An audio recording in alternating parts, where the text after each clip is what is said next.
quite. But let's talk about Adjoa Andoh, who has had the most complaints made against her to Ofcom because of what she said over the course of the weekend at the Coronation coverage on ITV. Have a look. We've gone from the rich diversity of the Abbey to a terribly white balcony. I'm very struck by that. I'm also looking at those younger generations and thinking, what are the nuances that they will inhabit as they grow? Yeah, I'm looking at her and thinking, what the hell are you thinking? The thing I think I find most amusing about the clip is the sort of nervous laughter from the co-presenter of ITV, who doesn't seem to know quite how to react. Myleene Klass, however, looks as horrified as I've ever seen her. This is the most complaints that have ever been made. I think more than 4,000 complaints to Ofcom for saying what she said. Incredible, really, isn't it?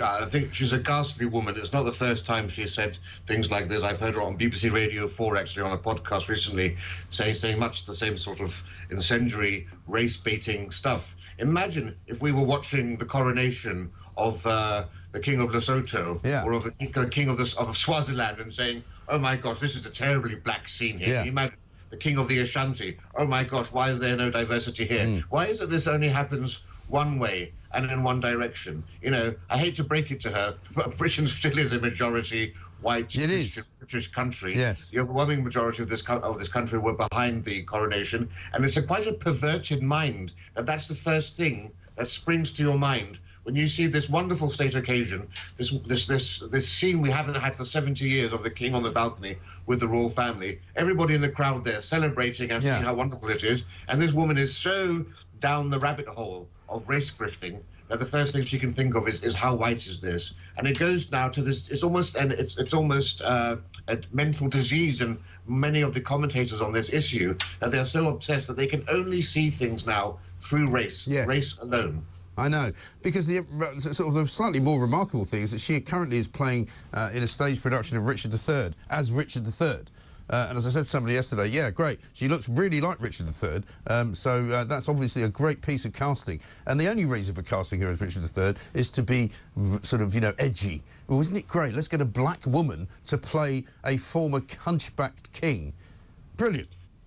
I'm looking forward to James Corden portraying Martin Luther King on the next Hollywood epic that comes out. I mean, it really is. It really is. And mad, it's really, you know, one of the things that's really telling. Whenever each new series of The Crown was coming out on Netflix, everybody would say, "Oh my gosh, what great cast! Look, Matt Smith looks just like Prince Philip. You know, Olivia Colman looks just like the Queen."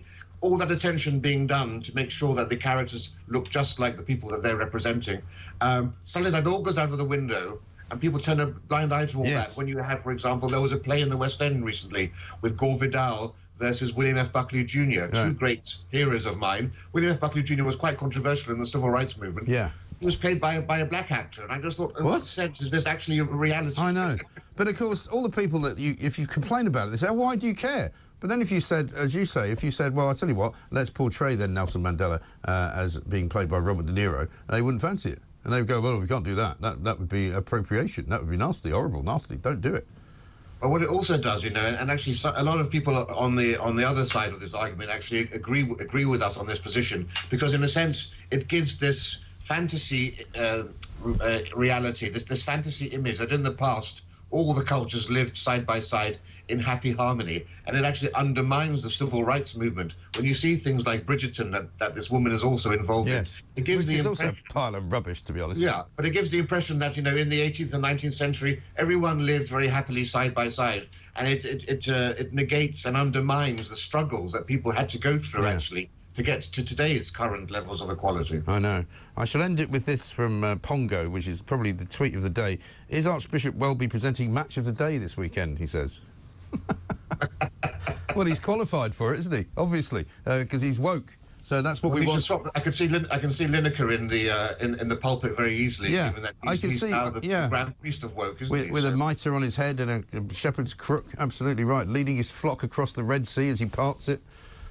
Getting quite spiritual today. Anyway, Rafe, good to talk to you. Thank you very much indeed. Rafe Heydel-Mankoo, historian, broadcaster and senior fellow.